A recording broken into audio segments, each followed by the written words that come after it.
the end of the day, how good your child is at X or how happy they are when doing it doesn't ensure them a proper future. For all of those reasons, you must oppose. But then a few rebuttals before I move on to my arguments then.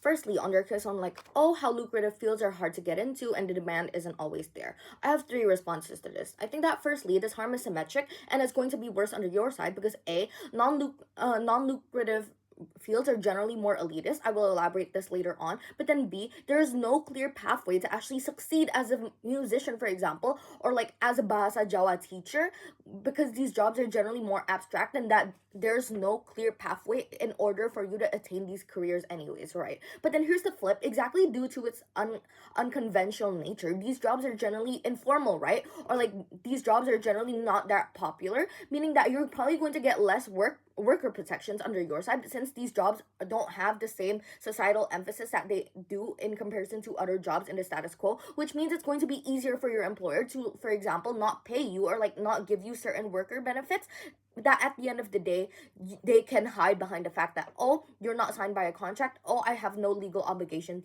to you, which and at the end of the day you won't be able to do anything about this. But then second rebuttal then on like their idea of like, oh, parent-child relationships, I have two responses to this. I think that firstly, I don't think it's going to be that bad right under our side because we aren't going to be forcing it down our children's throats as well, that they have to be like XYZ, for example. I think your case is reliant on the idea that your child probably uh won't understand where you're coming from as parents, that we will solve in our model later on. But then secondly, I don't think this harm is also exclusive, right? I think children can still resent their parents at the end of the day, even when they are supportive. I think it's going to be worse under your side, especially when these children fail, for example, in their non-lucrative fields that their parents push them towards. You're going to think like, oh, if I was going to be poor at the end of the day, why did my parents push me towards these career paths, right? But then moving on to like a few points on model before I move on to my arguments then. Firstly, what does this prioritization actually look like under our side, right? I don't think this prioritization looks like a harsh ban in, for example, indulging in these hobbies that you have. You're probably going to still be allowed to play piano, for example, as a hobby, but you're not going to be encouraged to do these things in the long term, right? I think this means enjoyment and self-fulfillment that comes with these hobbies will still exist under our side of the house. But then secondly, on our model, what do these jobs actually look like then? I think it looks like your child being encouraged to be a doctor, for example, or for your child to like be a lawyer, be an engineer, or like pick up a job in finance consulting. I think this means we will tell our children, I think the implementation of this looks like we will tell our children the uncertainty of the fields that they are talented in, the comparative and like the comparative stability that comes with these things, meaning that the children under our side will still understand our concern and will still understand our concern for these things, and then we push them to study well in school, to be like an engineer, for example, to give them by like giving them extra lessons like or like extra courses outside of school so they can keep up in these classes, or for example get ahead so they can still get the same ego boost that you keep trying to champion under your side. But then moving on to my first argument then on like how lucrative fields generally lead to better insured livelihood, I think this is true for three reasons, right? And then that firstly, the financial stability that comes with these lucrative careers provide you with long-term security because these careers are normally formal, right? Like for example, you're going to be working at an office or like at a hospital or like an established body anyways, which means that they're going to have better worker protections. Why? Threefold. A, the popularity that comes with these jobs come with societal expectations, right? Especially when people know that they what they want with these careers, because there's like this societal narrative that tells these people, oh, you're going to be safe if you're going to be like a surgeon, for example, which means that if any office or like any hospital doesn't fulfill these expectations that you have, then they're going to face external backlash, which is generally bad, which means that there's an incentive for these bodies to like actually provide good worker protections to avoid these backlashes, right? But then B, these careers are what keeps the world running, right? Which means there's going to be a stable demand for these careers. I think the world will always need things like, for example, doctors, because illnesses will still exist at the end of the day. Government can't co-opt this benefit or like this harm because the demand is comparatively worse under their side, right? We see people in the status quo shunning musicians, for example, when they're up and coming because they're seen as because their careers are seen as like not important, and that their careers are stupid, and you also see people calling out modern art, for example, because they're like ugly and not comparatively as nice looking as as like the older versions, right? But then but then but then simply because of like capitalism shifts the societal understanding that a good job or career is one that is like financially beneficial at the end of the day, and that the careers under your side don't fit this narrative, right? Exactly the small and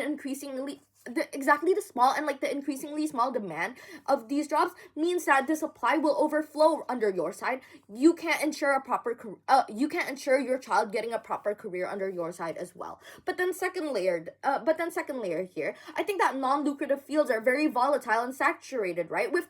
Especially with the small demand that comes with them, which means that only a very small percentage of these people pursuing these careers actually get these proper careers and actually become successful at the end of the day. I think that many prodigies still struggle because the demand isn't always there for them to like have a job in, or simply because even if they're good at these things, they're unable to like actually monetize it. I think this is true because one, these jobs are oftentimes unorthodox, right? Meaning that the flow to get these careers are generally confusing and it's very hard to do. But then B, simply because these lucrative fields are also inherently elitist to begin with, right? Your child can be very very gifted, but your child can be very very gifted in violin, for example, but still lose to another person another child who is like, for example, pursuing violin because your parents have access to like better coaches or like better connections to allow them to compete at certain competitions or perform at certain recitals, right? But then secondly, I think that these coaches, even if you're able to get access to them, are also really expensive, meaning that for you to actually be able to succeed in these things, you're going to have to be able to set aside tons of money, which inevitably also means that you can't co-opt the benefit of providing your child like good education, because these things are also going to be expensive, right? But then the comparative under our side is that lucrative fields have clearer career paths in a sense that it's like going to be obvious what you need to do what you need to do to succeed. For example, if you want to be a doctor, then you just need to study hard in like middle school and high school, and then you have to like ace your standardized test, for example, to get into like the dream university that you have. Meaning that there's also a clearer return of investment under our side, since it's going to be clear for you to be able to count how much expenses you need to reach your destination, and you will also be able to count like when you're going to get your money back from like the money that you're going to make from your job. But then why is it likely for your child to want to enter lucrative fields then? This is going to clash directly with PM's case. I think that firstly, children's interests and identities aren't always fixed, right? Just because a child is a prodigy at 12 doesn't mean that they're necessarily into it. Prime Minister can't just say that, oh, being good like boost your ego, because exactly the pressure of being good and having to keep up with this title will make you hate this thing. If you know your future and livelihood is dependent on this, then you're no longer going to feel that these things are fun because you're scared of failing. You know that everything is on the line. But then secondly, children know the importance of money. We can see that young children probably don't, but at the end of the day, they see their parents talking about money and they understand the importance of money. This comes with growing up. For all of those reasons, you must oppose.